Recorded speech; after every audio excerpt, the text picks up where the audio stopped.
I travelled to the picturesque St Julian's Bay on the Isle of Malta's sun-drenched east coast to meet the Dutch designers. Hi there, guys. I'm Pollyanna. Of my latest thrill ride. As people may know by now from watching the show, I'm not a big fan of water. But waiting just outside the harbour sat the gadget I'd come to experience. Is that it? I tried to put on a brave face, but the thought of piloting that craft deep below the waves filled me with dread. Is that the submarine? This is the U-Boat Worx's Sea Explorer 2, a state-of-the-art personal submersible built for scientists, adventurers, and the super rich. And how much is this beauty worth? This submarine we're diving today is 1.4 million euros. Really? Yeah, so make sure you don't make any scratches, otherwise we have a problem. You have seen the show, haven't you? My past track record with driving and steering things. Exactly, so we're going to take it step by step. The Sea Explorer 2s are a bespoke build, so their exact specifications vary from craft to craft, but they can be set up to dive to 1,000 metres. Now that's almost double the dive depth of a nuclear submarine. Oh, this is quite cool. See you later. Our destination was a wreck on the seabed. I was just hoping it wasn't too deep. Here we go. This was the point of no return. I thought if I'm going to freak out at any point, that moment will be the one when all of a sudden I just see the sea level come up above me. That's it. And now we're ready to dive. I'm going to close the door. This is really bizarre for me because I don't really like the sea.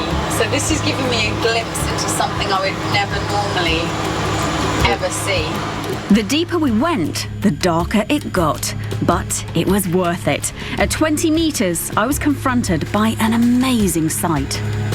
There's only a few people that get to see this, and it's not the Titanic, but still, it's quite a dive.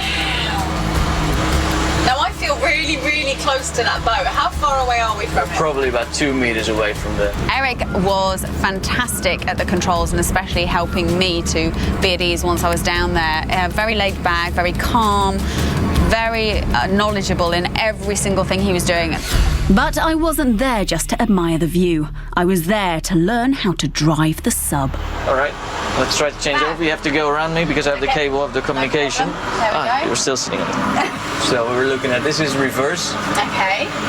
So I need And this to... is forward, up, and down. So I guess reverse is probably good right now. Yeah, it's reverse, so take it to you. Exactly. Propulsion comes from 4 thrusters, 2 for up and down and 2 for left and right.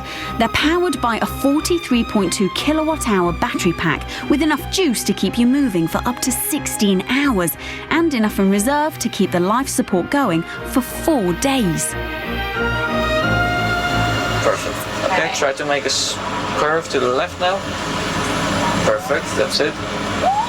It's quite weird getting my head around the controls because I was looking at you, you make it look so easy and you chat to me at the same time. And Let's try to get as close as possible as a is that part of your training. So okay. let's try to get closer. Let's turn it to that way. Really? Yeah. Judging distance through a curved screen was tough. Are we like touching the thing? We must be about 2 feet away. Okay, now we're very close. After half an hour in the hot seat, it all came together and I started to enjoy it. But I was very relieved when we finally headed for the surface. So all I have to do is twist this and we're going up. That's it, if you're ready. I'm ready. All right, let's do it. Okay. Yeah. You don't quite realise you're almost at the surface until the moment where you just see a peak of sunlight at the very top of the screen and then all of a sudden it is just a gush of water. That is such a bizarre feeling. Hi, Polly. Hey, Polly. Hi, guys. How you doing? Yeah, we're good. The U-boat, it looked really impressive, but was it as cool as it looked? That was very cool. I must admit, seeing the ocean and the seabed and the wreck via a submarine doesn't get much better than that. Well, what about your total fear of all things related to water? Did it cure that? No, it'll take a lot more to cure me of my phobia of the sea than going down a submarine and seeing jellyfish that look nasty. Yeah, I still don't really like the water. Yeah, what was that I heard as well about you having to add sandbags to get the submarine to actually sink? Yeah, there's a certain weight you need in the submarine to help it submerge under the water, and myself and Eric didn't weigh enough, so we had sandbags in, which I thought was okay, because if it gets a leak, sand absorbs the water. We would be fine. All right. Fair enough. So, super thrilling experience or a bit of a damp squib? What are you going to give it? It was a thrill, actually having to go in the submarine and driving it myself, and for that reason doing something I wouldn't normally do in an environment that was so tranquil. It was a real experience, and for that I give it 80%. Wow.